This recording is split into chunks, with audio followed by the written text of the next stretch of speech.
10 ऐसे नेता जो बीजेपी में शामिल हुए और पछताए, आखिर इनके साथ ऐसा क्या हुआ, यही मैं आपको आज बताने वाला हूँ। नंबर 10 पर आते हैं सोनाली गुहाजी।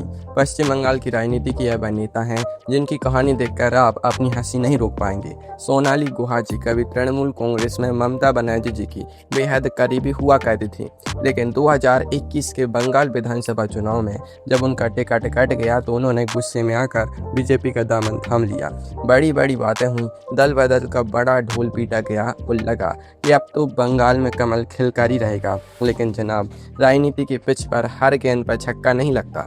चुनाव के नतीजे आए और बीजेपी चुनाव हार गई। साथ ही सोनाली गुहाजी की उम्मीदों पर भी पानी फिर गया। इसके बाद जो ड्रामा हुआ उसने इंटरनेट पर गदर मचा दिया। पछतावे की आग में जलती सोनाली गुहाजी ने कैमरे के सामने रो रो कर ममता बनर्जी जी को एक भावुक चिट्ठी लिखी।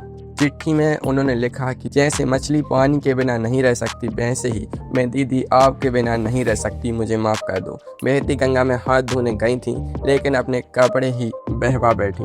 जिस लालच में बीजेपी में शामिल हुई थी वह तो मिला नहीं, उल्टे चौराहे पर साख नीलाम हो गई।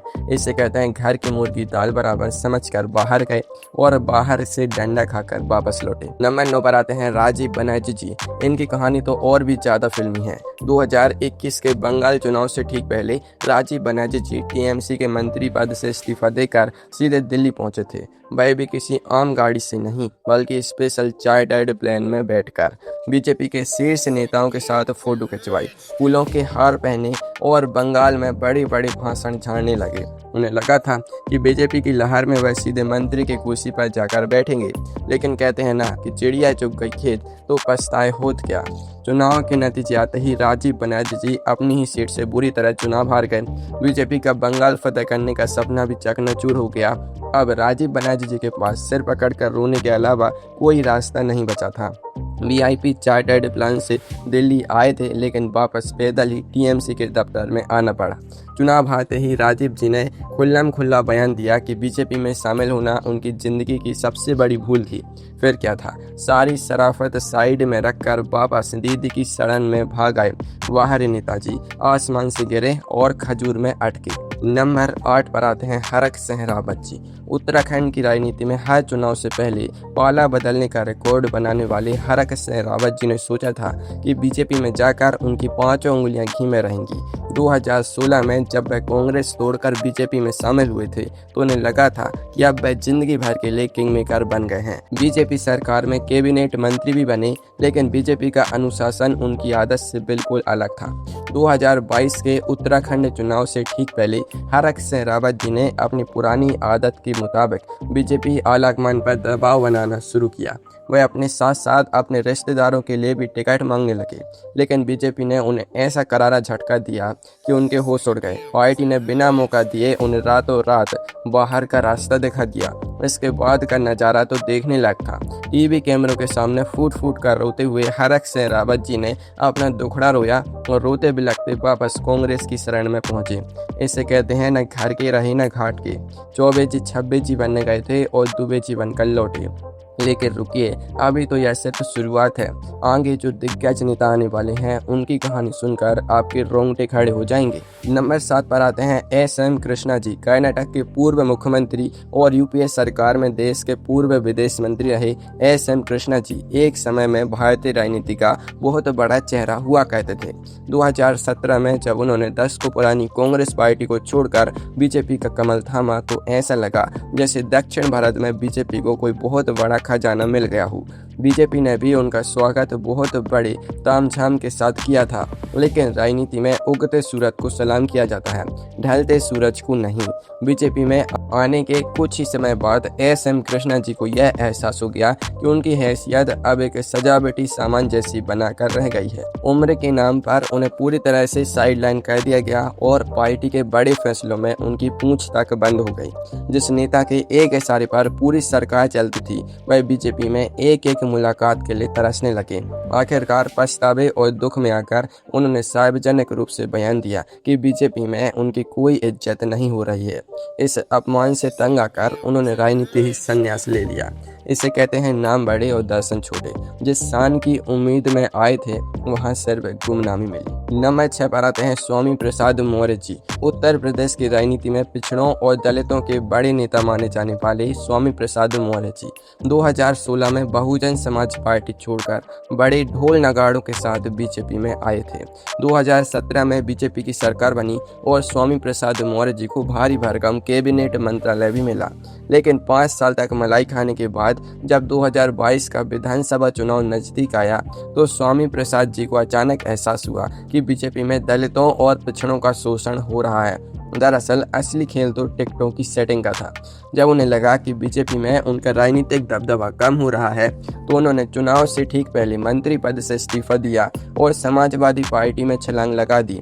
उन्हें लगा था कि वह यूपी में बीजेपी का खेल बिगाड़ देंगे, लेकिन दांव उल्टा पड़ गया। बीजेपी तो फिर से सरकार में आ गई, लेकिन स्वामी प्रसाद मौर्य जी अपनी खुद की सीट भी नहीं बचा पाए और चुनाव हार गए। अपनी ही कुल्हाड़ी पर पैर मारना क्या होता है यह स्वामी प्रसाद मौर्य जी से बेहतर कोई नहीं जानता। माया मिली न राम, हाथ आया केवल पछतावा। नंबर 5 पर आते हैं चौधरी बीरेंद्र सिंह जी।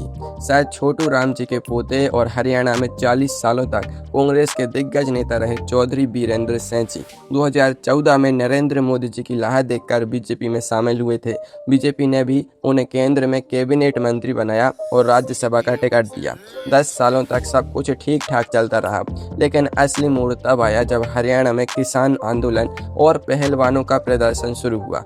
बीरेंद्र सिंह जी को समझ आ गया कि जिस जाट वोट बैंक के दम पर वह राजनीति करते हैं वह जमीन उनके पैरों तले से खिसक चुकी है। उनकी खुद की सीट पर जनता का भारी विरोध होने लगा। उन्हें एहसास हुआ कि बीजेपी में रहकर उनका पूरा राजनीतिक करियर तबाह हो जाएगा। पछतावे की आग इतनी बड़ी कि 2024 के लोकसभा चुनाव से ठीक पहले 10 साल पुराना रिश्ता तोड़कर वह वापस कांग्रेस में चले गए। उन्होंने माना कि बीजेपी में जाना उनके राजनीतिक जीवन की सबसे बड़ी भूल थी। देर आए दुरुस्त आए, लेकिन तब तक पानी पुल के नीचे से बहुत बह चुका था। नंबर 4 पर आते हैं विजेंद्र सिंह जी। हरियाणा के इसी राजनीतिक घराने के युवा चेहरे विजेंद्र सिंह जी एक आरामदायक और रुतबे वाली IAS अधिकारी की नौकरी छोड़कर 2019 में बीजेपी में शामिल हुए थे। 2019 के चुनाव में वह हिसार से लोकसभा सांसद बने और लगा कि अब तो दिल्ली के गलियारों में उनका डंका बजेगा। लेकिन किस्मत का खेल देखिए, सांसद बनते ही हरियाणा की राजनीति गर्मा गई। किसान आंदोलन हुआ, महिला पहलवानों का आंदोलन हुआ और ऊपर से बीजेपी ने दुष्यंत चौटाला जी की JJP के साथ गठबंधन कर लिया। अब विजेंद्र सिंह जी अपनी ही लोकसभा क्षेत्र की जनता के सामने मुंह दिखाने लायक नहीं बचे। जिस क्षेत्र में उनके परिवार का दबदबा था वहीं लोग उनके खिलाफ झंडे उठाने लगे। उन्हें समझ आ गया कि IAS की अफसरशाही छोड़कर राजनीति के मैदान में उतरना, और वो भी बीजेपी के सिंबल पर, उनके जीवन का सबसे गलत फैसला था। 2024 चुनाव से ठीक पहले उन्होंने बीजेपी को टाटा बाय बाय कहा और वापस कांग्रेस का हाथ थाम लिया। अफसरशाही का दिमाग तो बहुत था, लेकिन राजनीति की गुगली नहीं समझ पाए। और अब जिनके बारे में हम बताने जा रहे हैं उनकी कहानी सुनकर तो आपके होश ही उड़ जाएंगे। नंबर 3 पर आते हैं कैप्टन अमरिंदर सिंह जी। पंजाब के पूर्व मुख्यमंत्री और पटियाला के महाराज कैप्टन अमरिंदर सिंह जी कभी पंजाब में कांग्रेस के सबसे बड़े और अजय योद्धा माने जाते थे।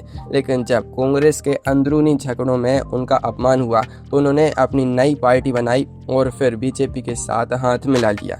कैप्टन साहब को लगा था कि उनके नाम के दम पर पंजाब में कमल खिल जाएगा और वह फिर से सत्ता के केंद्र में आ जाएंगे। लेकिन पंजाब की जनता ने इस गठबंधन को पूरी तरह से नकार दिया। बीजेपी में आते ही कैप्टन अमरिंदर सिंह जी का विशाल राजनीतिक वजूद मानो गायब ही हो गया। जिस नेता के एक हुक्म पर पूरा पंजाब ठिठक जाता था वह बीजेपी के ठंडे बस्ती में जाकर बंद हो गए। 2024 के चुनाव में उनकी पत्नी पटियाला से चुनाव हार गई और कैप्टन साहब पंजाब की राजनीति से पूरी तरह से बेदखल हो गए। चढ़ते सूरज को सलाम करने वाली राजनीति ने कैप्टन साहब को ऐसा सबक सिखाया कि आज वह सिर्फ घर पर बैठकर पछता रहे हैं। शेर की खाल पहनकर शिकार करने चले थे, लेकिन खुद ही शिकार हो गए। नंबर 2 पर आते हैं मुकुल रॉय जी। तृणमूल कांग्रेस के चाणक्य कहे जाने वाले मुकुल रॉय जी कभी ममता बनर्जी जी के सबसे दाएं हाथ हुआ करते थे। 2017 में जब उन्होंने टीएमसी छोड़कर बीजेपी का दामन थामा तो बंगाल की राजनीति में भूचाल आ गया था। बीजेपी ने उन्हें राष्ट्रीय उपाध्यक्ष का बड़ा पद दिया और 2021 के बंगाल चुनाव में पूरी ताकत झोंक दी। मुकुल रॉय जी ने दिन रात एक करके बीजेपी का जनाधार बढ़ाया, लेकिन जब 2021 के नतीजे आए और बीजेपी चुनाव हार गई तो कहानी में ट्विस्ट आ गया।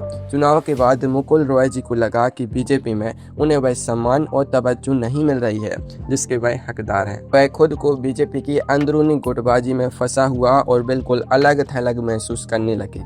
पछतावा इतना गहरा गया कि बिना किसी शोर शराबे के वह चुपचाप फिर से कोलकाता में टीएमसी दफ्तर पहुंचे और ममता बनर्जी जी के सामने आत्मसमर्पण कर दिया। बिन पैंदे का लोटा बने मुकुल रॉय जी ने साबित कर दिया कि सत्ता के बिना रहना उनके बस की बात नहीं थी। नंबर 1 पर आते हैं अशोक तन्वर जी। दल बदल और पछतावे के मामले में अगर किसी को ओलंपिक गोल्ड मेडल दिया जा सकता है तो वह है हरियाणा के युवा नेता अशोक तन्वर जी। अशोक तन्वर जी कभी राहुल गांधी जी की युवा टीम के सबसे भरोसेमंद सिपाही सालार हुआ करते थे और हरियाणा कांग्रेस के अध्यक्ष भी रहे, लेकिन कांग्रेस छोड़ने के बाद वह तृणमूल कांग्रेस गए, फिर आम आदमी पार्टी में गए और 2024 के शुरुआती महीनों में बड़े गाजे बाजे के साथ बीजेपी में शामिल हो गए। बीजेपी ने उन्हें तुरंत सिरसा से लोकसभा का टिकट थमा दिया, लेकिन जनता ने उन्हें चुनाव हरा दिया। असली तमाशा तो इसके बाद 2024 के हरियाणा विधानसभा चुनाव में हुआ। बीजेपी ने उन्हें अपने स्टार प्रचारक बनाया था। चुनाव प्रचार के आखिरी दिन सुबह के समय अशोक तन्वर जी बीजेपी के मंच पर खड़े होकर बीजेपी प्रत्याशी के लिए वोट मांग रहे थे, लेकिन दोपहर होते होते वे मंच से अचानक गायब हो गए और शाम को पूरा देश तब हैरान रह गया जब अशोक तन्वर जी सीधे राहुल गांधी जी के मंच पर प्रकट हुए और फिर से कांग्रेस में शामिल हो गए। यानी सुबह बीजेपी के लिए वोट मांगा और शाम को कांग्रेस का गमछा पहन लिया। पलटू राम का ऐसा रिकॉर्ड इतिहास में आज तक किसी ने नहीं बनाया। बीजेपी में जाने का ऐसा इंस्टेंट पछतावा आपने आज से पहले कभी नहीं देखा होगा।